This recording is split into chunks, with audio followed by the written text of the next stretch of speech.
Hey, John. Hey, Jimmy. How you doing? I'm doing great, thanks. How you been? Yeah, good. Busy. I see you're wearing a Stagedive shirt there. That's cool. You should show that off. Oh, yeah. Awesome. So, Stagedive, you and I spoke some months ago. I don't remember how long ago. Do you remember? At this point, I think it's been about 3 or 4 months. Yeah, at least.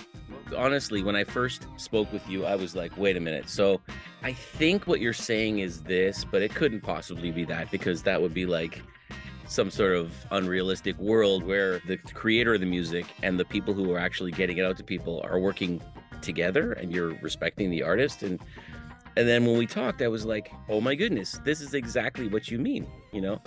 So yep. I'm a big supporter of what you guys are doing. And now I'm watching it developing into these later stages of, you know, actually launching it. I'm really excited to be here talking to you about you guys being on the point of launching this in a bigger way. So maybe you can just talk a little bit about that, like that development and where you guys are now. Certainly. Yeah. I mean, so that mentality is through the organization all the way. And I say that like it's a big thing. It's 6 of us, right? We're just 6 people kind of like-minded along those lines of doing exactly what you said. We want to participate with the artist. We want to give them a platform that they can make a living on. You know, I think nobody's really happy with the way that the music industry has evolved over time with ads and such. So that was kind of the core tenet of the idea at the beginning, was just, let's figure out a way out of ads. Let's figure a way out of the ad model. And all the way down from the front-facing marketing folks, you know, some of you will also have spoken with Nick, right? Some of you who are listening probably interact with Nick. He handles kind of the Instagram side. I do kind of the Twitter side. But so us front-facing folks, I mean, that's what we use to approach artists with, to speak to them about, hey, no, we really are, you know, what we say we are. We actually mean that we are going to share subscriber revenue with you. But all the way down to the developers as well, the guys that are in the back end, not doing any front-facing stuff. They're building it specifically with the intent of making a tool that is geared towards supporting artists. I mean, and just the cohesion we have among the team around that idea is, you know, through and through. It's in our DNA, and that's not going to change, you know, by any means whatsoever. Everyone really, really believes in that idea. Yeah, I love that. I mean, a couple of episodes for Our Mind on Music that I've done, I've spoken to singers, songwriter, musicians, and I find myself coming to this. You know, I myself am really not involved in Stagedive in any way. I should clarify that for people watching, thinking this must be a commercial or something. You know what I mean? It's like I find myself, it just comes naturally to where people are talking about how they get their music out to people and, you know, what they're trying to do to get this music that I love out to people. And I find myself saying, well, check out Stagedive. Like, they're going to launch pretty soon, and it's going to be like this amazing thing for listeners to be able to find great music and be able to like directly support those people that are putting out music you love. And then for creators, it's like kind of a dream world thing where you can put music on, and you guys, you're not sort of like censoring or controlling the material that's going on. And Right. as well, based on how many people are going on and streaming to watch that content and listen to it, people get paid accordingly. And that's like, nowadays, that is like groundbreaking stuff. Yeah, you know, that was a big part of the founding of Stagedive, is because we wanted to make sure that there was a platform where that could still happen. There's a lot of effort from kind of everybody to try to control what content gets out there, what content is monetizable. And while, you know, of course, we're not trying to create something where people can go on and, you know, cause trouble realistically. I mean, a certain amount of just freedom behind what you are able to post and what you're able to monetize, having it be your true expression, that's ultimately what is important behind the music. That's what people want to be able to pay a subscription for. They want to be able to pay so that they can support the people that are making the music or commentary like this. You know, they want to be able to support that and give it some momentum, a platform. In reality, we're going to have to figure out a good way to make sure that copyrights are respected, of course. So there's going to be a certain amount of filtering that has to happen just naturally, just to make sure people aren't uploading stuff that isn't theirs, for example. But if it's your original content and you are trying to get your voice out there, that's the core of the mission, realistically. And, you know, some exciting event coming up pretty soon, actually. And I did want to make sure to announce this with you on this show. Awesome. we're pretty far ahead of development schedule. We were aiming for about mid next year, Oh, but wow. it's looking like that's probably coming before the end of this year. So, Wow. at the risk of getting the Andrews mad at me, the Andrews, if you remember, are the developers, right? And I said that last time. We had a development meeting earlier today, but then also last weekend as well. We kind of touched base and road mapped out, hey, what does it look like between now and the actual where people can sign up and pay? And yeah, they were saying this is probably going to be before the end of Q4 this year. So looking forward to that. That's going to be exciting. At this stage, what we really need in order to make that super successful is just artists to explore, find out about Stagedive, come to us, ask us your questions. We're super accessible, but also upload your content, upload your music. We now are supporting all of the album art, so you can see that as you're scrolling through the page. It's got a nice wide array of all kinds of different artists, and just getting to see all of that expression is really, really cool. But we need people to get in there and engage and start uploading stuff, because yeah, once we flip that switch and we get some of the stuff that's in the development side into production, we're going to be aggressively just trying to push as many listeners as we can that way. So now is really the time to upload your stuff and Right. be ready, ride the wave. Yeah, it's fantastic. And I love the way you guys are doing that as well, in terms of like, so I've started to upload some of my stuff, the podcast stuff, and even my own music as J Van S Music. Right. And the way that you guys are doing that is just a great example of the way that you see this. Like for me as a creator, I don't just plunk my stuff on there. Like there's an area where I can comment and I can report back to you guys how the experience was and if I found any bugs and things like that. So really every time I see you guys doing something new, I think what you said about the six of you all being on the same page in terms of respecting the creator, the artist, that was one of the things. I went on the page and I was like, usually I just upload my stuff and then that's it. Walk away. Yeah. Yeah. You wait and see what happens. Yeah. Yeah, let's see what happens. I don't know.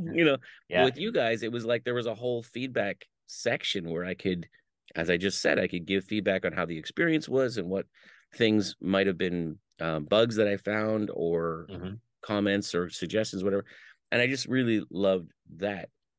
So I was talking with a young singer, songwriter, musician. She goes by the name of Ali, ALIE. Frank Jones lives on another planet. He got a mouth, but he couldn't talk. Nobody knows how he was feeling, but I'm pretty sure she's in France, and she's creating some really great music that I'm sure everyone will be hearing soon. It's really good stuff. And talking with her, I found myself talking about you guys because I was like, she's got this great music that she's putting out everywhere. It's on Spotify and on YouTube and all this stuff. And I said, you got to check out Stagedive. So I shared the link with her. So maybe you can just explain to people, so creators here who would like to be part of this, how do we share our content with you? Where do we go? Yeah, that is a great question. So before the end of the year, we're actually going to automate this so that you can just approach the site. There will be a button to click to sign up as a creator, so that whole flow is being worked out. For now, we do still have to create a lot of that manually. So the best way to do it is either go to the sign up page and you can provide all your details there and we'll create your account. Give us a way to reach back out to you. A lot of times just reaching out on Twitter is the easiest way to get a hold of me. And I take your email address, your contact information, I get an account set up for you, and I hand it back off to you, right? That's the creation flow right now. So reaching out to us on socials is kind of the fast track to get your creator account set up. And basically from there, yeah, you just, you get on the platform, you've got a little person icon, you click up at the top, set up your profile, set up your account, upload your images and your music, and you're streaming right away. I mean, one of the really cool things that we built in early, and we're developing this a little bit more so that there's that exploration factor. Anybody who's on the platform, we want them to be discoverable. So the very first thing that we do is we just take whatever you upload and we plop it right into the new releases category. And that's a scrollable category. Your stuff will show up on that. So anybody approaching the site, the very first thing that they see is that top bar where it's, here's all the new stuff. So yeah, I mean, it's a couple of clicks, it's a message on Twitter, and you're up and rolling just as quick as you'd like to be. That's nice. So the sign up, you said go to the sign up site. That one is signup.stagedive.com.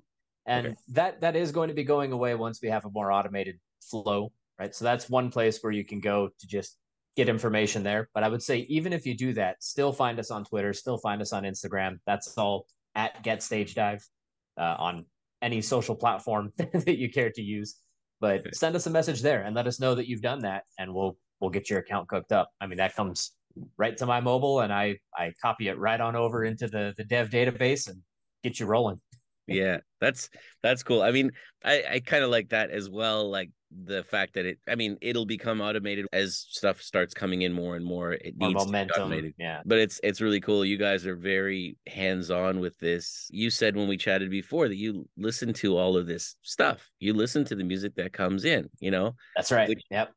I love just that concept that somebody who is in charge of making this happen is actually listening to my stuff and thinking about it from a listener perspective, where that may well be happening at, I don't know, Spotify or whatever the other providers, maybe, but Maybe. Yeah.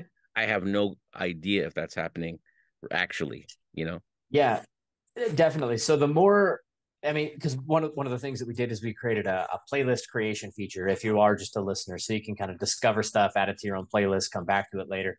So my playlist is exploding. I mean, I'm adding stuff regularly. I'm listening. I'm trying to actually use this in lieu of other streaming platforms from the get-go. So I do get the listener's experience, with the app, and that just comes as a part of testing. But also, it's my favorite part of this project so far, just interacting with the artists themselves and talking to them about their music, and being interested in their perspective. I mean, they're bringing it to this platform. They're trusting us with their music. That's invaluable to us. I love that. But then also just being able to express, hey, that thing you did on that track, that verse that you did, that solo you hit, and just getting to kick it around with the artist, and they brighten up. They love to hear that somebody has just listened to it. But that interaction is never going away as long as I can help it, right? I mean, it may get to a point where there's too much to actually listen to. We talked about that a bit last time. Just the sheer volume of music that's out there. But I'm never going to stop scrolling through the playlist. I'm never going to stop listening. I play it in the car when I drive. I have it on my headphones when I'm just hanging out and working and stuff. Yeah, I love it. I totally agree. And one of the comments that I made when I was uploading the last thing that I uploaded for Our Mind on Music was, and you've just answered this question in what you said. As a creator, I would like to have a really nice streamlined way that I could find other creators. And so you just said that that's something that you're developing and it's about to be launched as well. That particular feature is about to get really cool tomorrow. I was hoping it'd be ready for this interview so that I could just say, hey, it's ready now. But there's a couple dependencies. We have a couple of little kinks that we're working out. But by tomorrow, you should be able to utilize the search. So you can type in, hey, I want to search for Grimrock, right? He's one of the guys who's on the site. Search for Grimrock. It'll populate, all right, do you want his albums? Do you want his songs? Do you want to see his profile? You can tap those, and there'll be a view where you can actually go and explore their stuff a little bit deeper. You hear somebody whose style you like, you want to see what else they have. You catch them on a playlist, and you want to go a little deeper. That's what that feature's built for.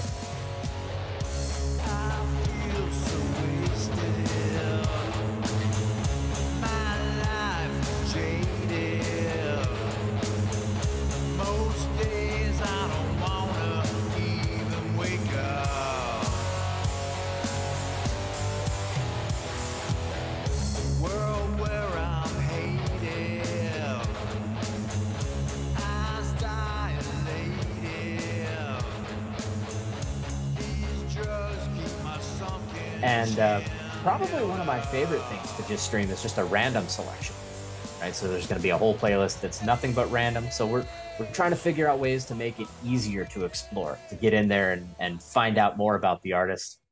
And then following shortly thereafter, like I don't have a date on this one just yet, but the ability to interact, to like a song, and those actually are going to be timestamped, which is really a great tool for the artist, so they can see at what point people decided they liked your track, or what their opinion was at a given point in your song. But then also from the listener's perspective, the ability to give a little bit of extra encouragement to the artist in something that they did that struck you, that struck a chord. Right? So cool stuff coming. I hadn't even considered that possibility. Actually, I hadn't thought about that specifically being built into where I listen. You just mentioned Grimrock, who I've been listening to Grimrock thanks to Stagedive. Found Grimrock on I believe it was Twitter or Facebook or maybe both. I can't remember actually which social media. And I did give some feedback and say I enjoyed this song, and I found out that Grimrock was playing, like, did an acoustic set recently. That's right. Yeah. You know, and I was like, oh, that's like I really like that, you know. And then what you've just said is Stagedive will be the place that I can not only learn about that, but I can also say all of that right there built into the listening experience. That's so cool. And I mean, I'm not even thinking that as I say that as a creator, which would be fantastic, because the feedback really means so much, not just like for a pat on the back. I don't mean that, although that is nice, but it helps. Yeah, it doesn't hurt. but no, I mean it from like what my upcoming content will be. Like when people say, oh, I would love to hear this, or I wish you had done this thing, you know. I had a friend of mine write to me recently about our Mind on Music, and she said, you know, you never do like album reviews, you know. Specifically, she said, I love Fleetwood Mac Rumours, that album. I would love to go like sort of a track by track analysis of that. But I'm thinking that based on that feedback from that one person, that one viewer, I think that's something that I might add in. That feedback is part of our learning process, you know? It allows for the growth and the evolution of what you're doing. Yeah, I mean, tailoring it isn't necessarily just direct feedback, you know, so you said A, so I will do A, but kind of a, oh, this is what you're looking for, and I'm able to offer that to you. I can give you that experience, you know. So I mean, from a musical perspective, I know that drives artists almost insane, trying to figure out exactly how to continually strike a chord with their listener base, or try to give them what they're looking for, in a sense, you know, because it is expression, it is very personal, but also it's this interactive thing where you're creating something and the audience is responding. And so for us, you know, to offer that analytic as just another input, you know, we think that that'd be useful and helpful. It'll also help creators, for example, track what is being listened to so that they can figure out how their stuff is performing out in the streaming sphere, right? That's something that other platforms do offer, but we're trying to do it in a particular way that is all centered around enablement. Hey, do with this information what you will, right? I guess there are ways on YouTube, for example, I can look at the analytics and who watched what, but it doesn't really tell me what about that people liked or why. Like here in China, we use WeChat a lot. Yeah, I know WeChat. Yeah, of course you've been to China as well. That's right. Yeah, I used it to pay for my bao every morning on my way to the office. There you go. That's it. So yeah, so I post some of these videos, like segments of our Mind on Music or my own music, and the theme song for our Mind on Music is called The Beat. Okay, it's a song that I put together some time ago, and I thought it'd be cool to use as like the theme music of our show. It works. It really works. Yeah, Thank you. Yeah, very catchy. Cool. Thank you. I posted that on WeChat Music. It's called WeChat Channels, and it got like 10 times more views and likes and stuff like that than anything else I've posted. I have no idea why. There's nothing on there. I can see that I got more views, but it doesn't really specify what about it did people like. Was it the video that I had accompanying it? Was it the music? What? There's nowhere for people to feedback on that. Why did they like it? Right. Yeah, so some of our interaction is going to be varied. It's not going to be just a simple like thumbs up, thumbs down kind of thing. I mean, but I find that style of interaction does exactly what you are saying here, that it sort of separates you from the understanding of what attracted them, or if you like it, what should I do more of, or what should I do less of. It doesn't really give you much of that.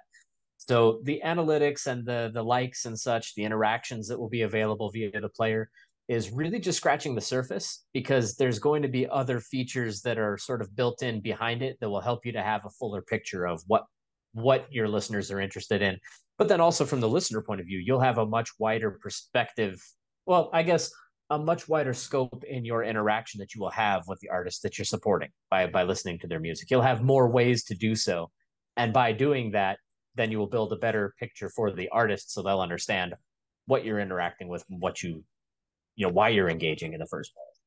That's cool. Even even with simple icons, like you mentioned, like the thumbs up or the thumbs down, that, I mean, Facebook a while ago changed to where you could love things and you could have a care and you can have it. Right. I find LinkedIn has a really good way of doing that with just the icons. I mean, of course, it has to be more than just a click on the icon thing, but LinkedIn does it really well because they have, like, you can like something, but you can applaud it, which is slightly different. You can celebrate something. You can show that it's insightful. Like, you can support it. That's another thing. Yeah, it's got the little support thing with the hearts and the hands. Yeah. Correct. So with the icons, if you could have something more specific with the wording, like, I like this because it was innovative. I like this because it was great groove. I liked it, whatever those like 5 or 6 things are that you could comment on without having to go then and type in the comment section, which some people are happy to do, which is very useful. But without having to do that, they could click on something that actually says words that are more than just like, don't like. Yep. And having it time stamped along with the music and my idea will help with that as well. Because, Facebook and Twitter Live, for example, they do something sort of similar where if you're watching a live stream, for example, you can interact in a live stream, and then there is some sort of readout about when people interacted. So, this is used kind of in the political sphere a lot, and then in the news sphere a lot, where at a certain point somebody says something really catchy, they get an explosion of those little hearts going. Something along those lines, but from, I don't know, more of a back end perspective. As far as the user is concerned, they've interacted, they've said that they liked it, but they're going to understand that they are reacting to whatever portion of the song they're listening to at the time. Making it seamless, making it smooth is going to be the trick. Andrew has his work cut out for him on that one. But yeah, it's going to be really cool. Yeah, that's one of the things that I think is funny. Like, for me sitting here, I'm all excited about the things that you're doing at Stagedive and the way that you're doing it, and I have no concept of how hard it is to do. One of the things is, like, on so in this program, in this podcast, I regularly play clips of music. I'm not trying to claim that music as my own. Obviously, I'm not playing Michael Jackson thinking that people think this is a Armand on music creation. Right. But I regularly get either demonetized or blocked or whatever. Rick Beato, if you have watched his stuff. Have you watched Everything Music? I don't think I have. No, that's a new one on me. Yeah, check out Rick Beato. From a musician perspective, he's amazing because he's such an incredible musician, but also an amazing thinker in terms of the way music works. And then recently, over the last year, he's started to do these incredible interviews with Pat Metheny and like the guys from Metallica, and Rick Beato has talked about that like a lot of his episodes have been blocked, demonetized, blocked, whatever, because he uses examples of music when he's talking about music. This is a guy who's talking about everything music, which is like how the song was put together and historical perspectives, and like the amount of learning that I've experienced from watching Rick Beato on YouTube has been incredible. But he's talked about the fact that a lot of his material has been blocked or demonetized because he uses examples of it. It gets just to the other side of that fair use capability, I guess. And so, anything that approaches the line, I know platforms are a little bit trigger happy with the demonetization button. Yeah, and not being able to gather the ad revenue from it. So I'm certain that will pose a challenge at some point down the road. We do have included in our terms of service and things. So when creators sign up, they are agreeing that, hey, what I'm uploading is my own. If you're uploading something that is not your own, then we'll have to make a decision about whether or not, it's unique enough, or if it's within fair use and all of that. That's just all legal stuff. But I see that so far as being in the vast minority. I mean, most people who are engaging with us at this point, it's because they're an independent artist and they're trying to share it. So thankfully, we haven't had too much trouble with that thus far. Yeah.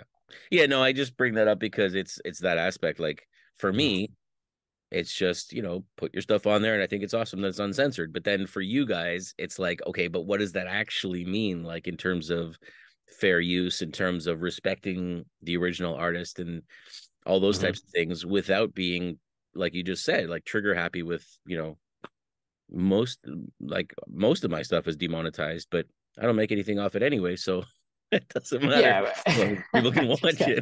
it. Not as of yet. Stay tuned. Stay tuned. The paid version of Stagedive is coming soon, right? So there should be hopefully something for you there There, when that does happen, But I mean, we are planning to have a like a flag capability so that if somebody says, "Hey, that's not your stuff, that's my stuff," you'll have the ability to report it, and it'll go to review and things like that. So that's just to protect everybody and their ability to own their content. I mean, that's another huge pillar of what Stagedive is about, is respecting the original owners, the owner's ownership of the content. We are not trying to claim any of it, and we're not trying to give an opportunity for somebody to claim something that isn't theirs. It's just all about trying to make it so the artist can go as far as they can with what they've made. What you just said there reminded me of when you and I spoke before, and we were talking about merchandise, because one of the things that you're hoping to do is, or maybe you can give me another late breaking report. You had talked about building in merchandise. And one of the things you said was that Stagedive wasn't looking to get any profit off the sale of merchandise, even though it was sold, or at least the notice of it was made on Stagedive, which I was like, wow, that's amazing. So where are you guys with that part of it? Because the fact that you're like allowing people to announce their merchandise and not wanting to take a piece of it is like amazing to me. Yeah, I was actually shocked because after we spoke, I mean, so the very first time that we spoke about it, it just felt natural. It's like, well, yeah, I mean, why wouldn't we allow people to sell their t-shirts and mugs and hats and whatever it is that they're selling? And it seemed weird to me to try to take a portion of it outside of processing fees and such, because when you pay via Stripe integration or something like that, I'm sure that there's a portion that has to be paid, so that'll have to be covered. But aside from that, I mean, it seemed, because I remember from going to gigs basically all my life, that there was usually a little side table or some way to buy a t-shirt off the guy out of the trunk of his car who was just on drums a few minutes ago, right? So that feel is what we're trying to replicate. I was actually really surprised though, because soon after that, just scrolling through current music events news and things like that, found out that that's become common for venues to even take a cut of merch sales. And I mean, if we're in the business of breaking bad systems here at Stagedive, if we're in the business of looking at something that kind of sucks and trying to find a way to undo it, add that one to the list. I don't think that people who didn't make the merch or make the merch worthwhile should be taking a cut. So yeah, that still stands. We are still going to offer merch sales. That one's a little further down the roadmap, but we'll get there. It's going to be a one-stop shop, all right in the player. But yeah, still not planning to take a cut of that. That belongs, to the artist. Yeah, I mean, from a non-digital live performance perspective, exactly what you said, and you and I spoke about this as well. Like I was selling my CDs and T-shirts and stuff like that at the front door. Friends of ours were selling. We're playing Rock and Roll Heaven in Toronto or the Opera House, and we've got some friends who are like beside the door selling our T-shirts. And none of the venues asked us for a percentage of the sales of those things, right? So from that perspective, yeah, what you said makes perfect sense. From a digital perspective, it seems like as soon as it's on the internet, as soon as it's on somebody's platform, the mentality changes and they want a piece of everything, So the fact that you guys are approaching it in that way is awesome. I really think artists will appreciate that as well. I hope so, because the way that it feels, and so I've never been in a conversation with anyone who works at any of these other platforms, right? Nobody who's actually driving any of the other big, like 4 or 5 that are really owning the market. So never having spoken to them, this is from the outside looking in. What it feels like is that they consider that their platform is what made the artist relevant, right? So approaching it from that direction means now whatever exposure you get on their platform, they want a piece of it in one form or another, Whereas we do see it the opposite way. I mean, Stagedive is nothing without the artists who are there and without the listeners who are there to support them. You know, so we approach it from the other direction. We're happy to get what we need to keep the platform running and to keep the platform growing because it makes the platform bigger. You know, our approach is just that we exist solely for the support of the artist and allowing listeners to support, you know, the music that they love. We want that to flourish. We want that to grow.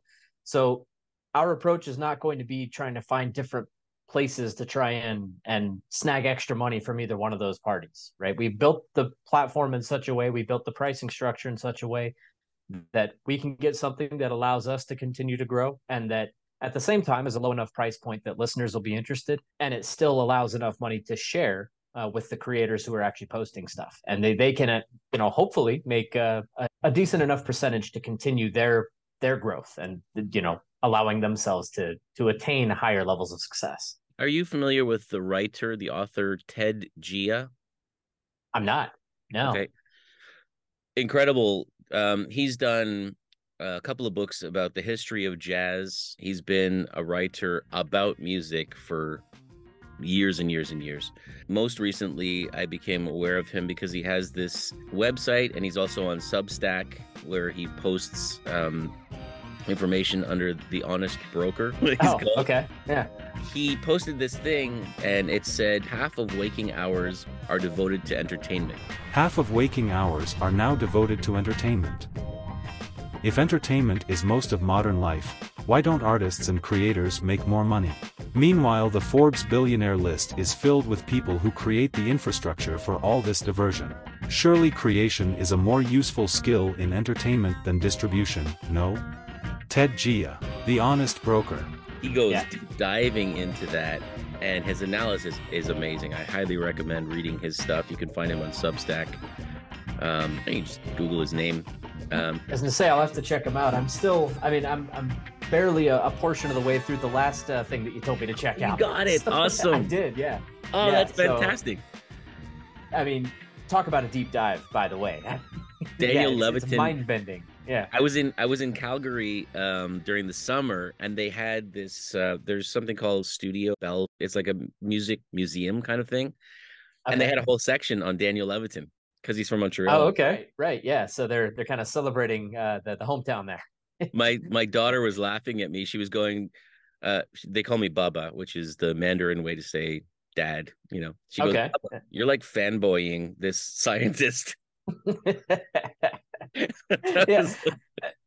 I mean, you can really understand why when, you know, he goes into the level of analysis that he does. I mean, because, you know, I'm a little bit of a culture dunce. Okay. I live inside my virtual world, you know, usually just working on technology and stuff like that. So very rarely do I take a deep dive and explore really deep into stuff that isn't related to a project that I'm working on.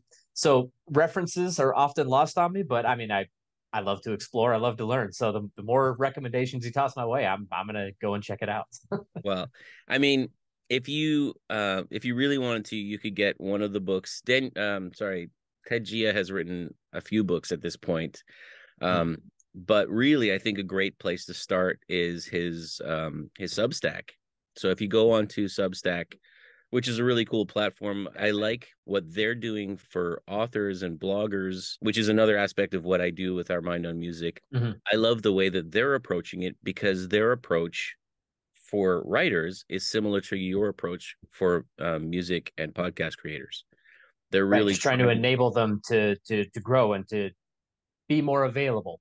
Yeah, definitely. It's well worth looking into how Substack is approaching content as well, because I think you guys are, it seems to me, like-minded in the sense of really honoring the input of the creator and seeing that as like the impetus for people to be on your platform. Yeah, you know, that seems to be kind of like, if we have our finger on the pulse of kind of the general consciousness right now, just people are interested in finding ways to enable the people who are actually creating stuff. I saw just the funniest reel, you know, because I'll scroll through like Instagram reels and stuff when I'm just looking. And there was this clip from Snoop Dogg, right? And he's talking, into a camera. He's in a room full of reporters and people from all the various platforms. And he was frustrated. He's saying, streaming needs to get its stuff together, because how do people have 1 billion streams and haven't made $1 million? How is that possible? You guys need to get it together. I don't know if you're listening, or I don't know if you're on the, watching this video, but somebody has to go and do something about this. Because 1 + 1 ain't adding up to 2. And I have to say it, because that's the main gripe with a lot of us artists, is that we do major numbers with streams, but it don't add up to the money. When I first came out, my records would sell based off of physical. If you sold 1 million copies, that means if $9.99, $9 million, you get this percentage, that's what it is. So if I sell how many streams, how much money do I get? And I'm like, holding back, screaming at my phone, like, Snoop, check out Stagedive. Like, you got to see what we're doing. Absolutely. He's become fantastic for that kind of stuff. Like in the first episode that you and I spoke on for Our Mind on Music, I actually used a clip of Prince talking about the music business in that way. That's right. Prince spoke about this idea in 2015. Prince cited unfair practices in the music industry at that time, which I believe are very much in practice still today. I would rather be in the driver's seat. It's my creative work. That's right. Snoop Dogg has become one of those voices as well, where he's at a point, I guess, in his career, whatever, where he's not afraid to say, or maybe he's always been like this, to say, listen, how is it possible that and this is something Ted Gioia is saying in his article as well. How is it possible that half of our waking hours are spent on entertainment? So Spotify is getting 1 billion streams and more now. Like, people like Blackpink are well exceeding 1 billion streams now. And yet their percentage of the earnings from that revenue is very low. That's right. But Ted Gioia says, how is it possible that if that statistic is true, artists are getting poorer instead of richer? That's right. The way the numbers are skewed, I mean, it really does make it so that streaming is almost accidental income. Like, you don't count on making a lot of money from streaming.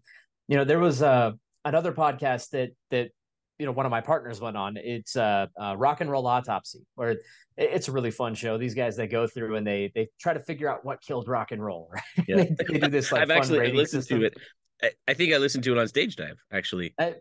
Yeah, they posted that episode, which is super awesome. I hope they continue to post more and more. We love those guys. They're awesome as well.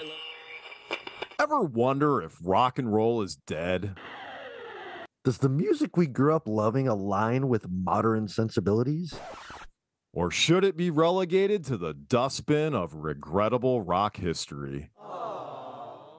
My name is Scott. And this is Rico. We are your rock and roll pathologists. Join us as we take your favorite songs and put them under the knife every week on Rock and Roll Autopsy. New episodes every Sunday at midnight, wherever you stream your podcasts. The Rock and Roll Autopsy Podcast. But Nick actually took a little bit of a deep dive with them and was going through some of the numbers. Like, look, if you are counting streams and you're counting sales, and nowadays the way that you make money is by basically streaming the equivalent of what would have been a massively successful record if you were counting record sales before. I mean, you have to get that basically every day to attain something that is close to the kind of income you would have received from album sales before. And so just kind of taking all of that in and trying to figure out, okay, how do we correct this? Because there's an imbalance happening here. There's people who are creating incredible content, who are just making music that moves people, that people are interested in. Obviously, if they're getting 1 billion streams, on a single song or on a single record, I mean, that should be compensated. We want to incentivize that kind of creativity, that kind of creation, that kind of expression. Yeah, definitely. Absolutely. I was watching a video the other day. Duke Ellington was talking. Sorry, somebody was talking about Duke Ellington back in like the 70s or something. And he had come from the record company, and he was meeting with this manager. I want to say it was Vance Anderson, who was road manager for Tony Bennett for 20 years. And just like amazing career that this guy had. Also playing on some recordings. Anyway, I'm going too far. But he was talking about Duke Ellington had come from the record company, and the record company had a meeting with him saying that his records weren't selling what they should be selling. They weren't selling like they used to and stuff. And he said, "Hey, I create the music. It's your job to sell it." Mhm. You know? Yeah, right. And it's like, nowadays, maybe that's true, but what was implied in his statement was, and therefore we will both benefit from this. Whereas the difference now is that I feel like a lot of platforms out there, a lot of ways that creators can get their music to people, yeah, they're getting it out there, but then they're keeping almost 100% of any revenue that comes from that. Right. Yeah. Even the platforms that are more geared toward independent artists, you know, just by continuing with the same ad model that everybody else has. I mean, they're generating revenue not related to the music and then keeping the lion's share of it. And yeah, I mean, I could go into deep, like if I get started, I'm going to go too far just talking about the ad model and just how broken it is, you know. So it just sort of continues to stand to reason. Someone's got to do something different. I mean, we have to try out different things. It's almost like everyone woke up one day and said, "Hey, ads are really powerful." Of course they are, right? Ads are really powerful for selling things and making money. Yeah, of course they are. Yeah, that's always going to be a really fast way to make money, but that also creates kind of a skewed incentive structure where now almost your music is having to be used to sell things you're not interested in selling. And people who want to hear your music are forced then to basically buy those products in order to keep those ads relevant so that the artist can keep making money. And it's just like this weird third wheel in the relationship between the listener and the creator. And you know, who invited this guy, right? Yeah. Who invited this third party? That's, you know, it's like the guy who crashes your party and then takes over the party. Yeah. Exactly. That's the way that it feels. Yeah.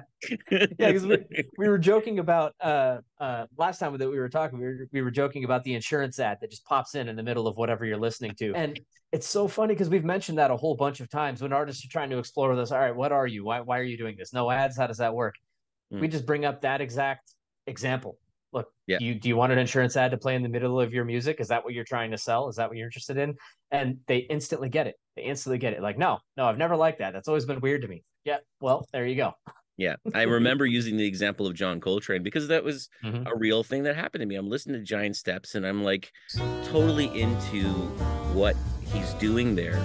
And then suddenly it just stops, like in the middle of it, like an old 8-track cassette when you're listening to Bat Out of Hell by Meatloaf and and it like completely kills the moment because the 8-tracks would stop and change tracks at a certain set time, regardless of what was happening in the song. And so that's what happened with this John Coltrane thing. I'm listening to Giant Steps and suddenly it stops, like the song. It didn't, I don't want to say what platform it was on, but you know, it didn't even One like of those until the end of the song and then go into a commercial. It was like in the midst of this playlist, which thank you for providing the playlist. Thank you. I'm glad I'm listening to it. But you had said, I remember you saying you almost wish that we hadn't gone to that place where you could have that stuff available online because, I mean, you said that part, and now I'll add to that. It sort of degrades the experience where you're just, it's complete. It's so easy to monetize. It's so easy to take the artistry out of that artist, you know? And if you can do that to John Coltrane, oh my goodness, like who can't you do that to? So Stagedive is saying we're not going to do that. We're not going to destroy your listener experience to make sure that we're getting paid. Exactly. And you know, there's an interesting move that I've seen happen on other platforms as well. Again, I won't mention names just because, you know, you'll be able to explore and find out which one is doing this.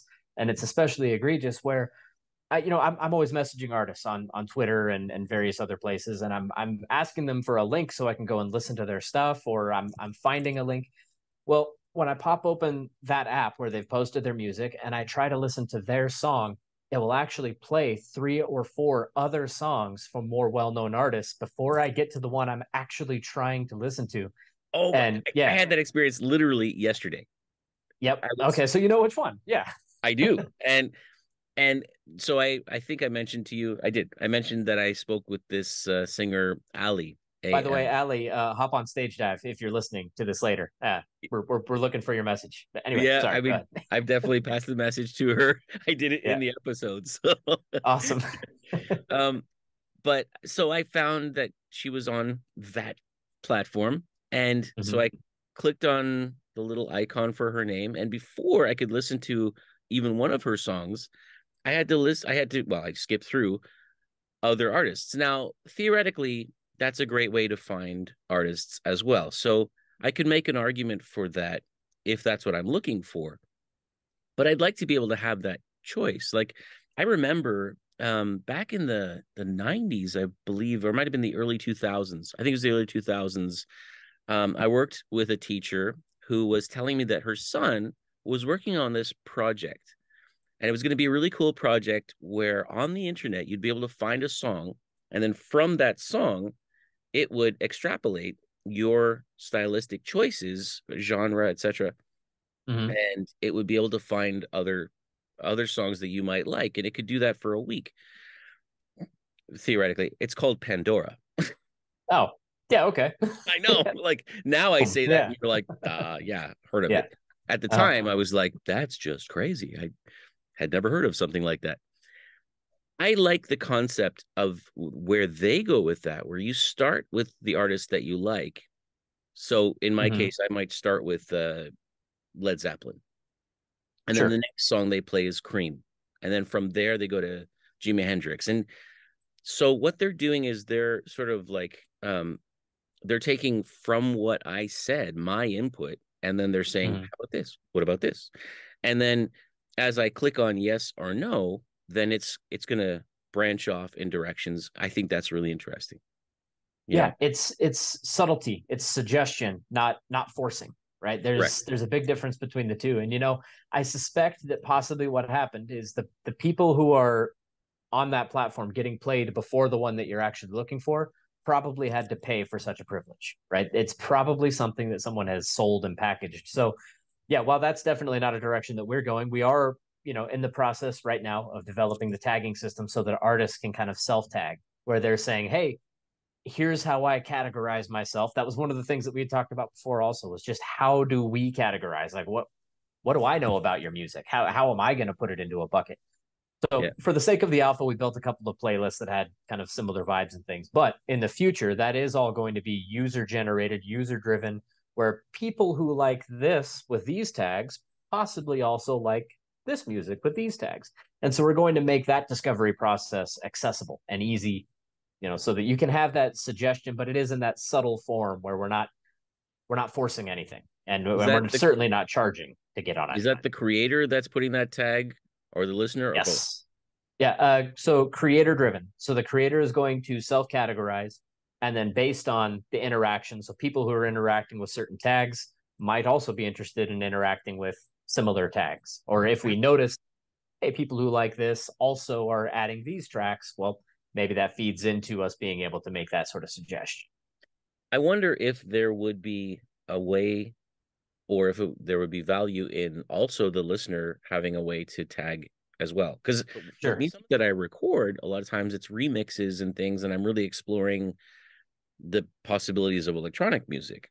And I have no idea actually how to tag that or to say what that is for the listener. Is it like chill music because it's kind of relaxed? And so maybe if the listeners could tag it, then I would say, well, I don't know, 20 people that listened to it tagged it this same way. So maybe that's what it is. Sure. Yeah. So a couple of ways that we're going to help address that is we're going to allow multiple tags. So if it falls into more than one category, you can tag it that way. And then that becomes a unique set of tags that now your music is categorized under all of those kind of at the same time. But the way that the listener is able to engage with that is as they're building their playlist. So what they consider to be music that's in the right vibe, they're adding it to their own custom playlists, right? So we can see all of that information on the back end, make that accessible also to the creators themselves so they can see what they're being categorized alongside. And then that'll help them sort of structure their categorization. So it's like a self-feeding system, as it goes, as we get more user engagement. So, not to plug it again, but hey, go sign up and start doing this stuff and we'll have data to work with, right? So anyone get going.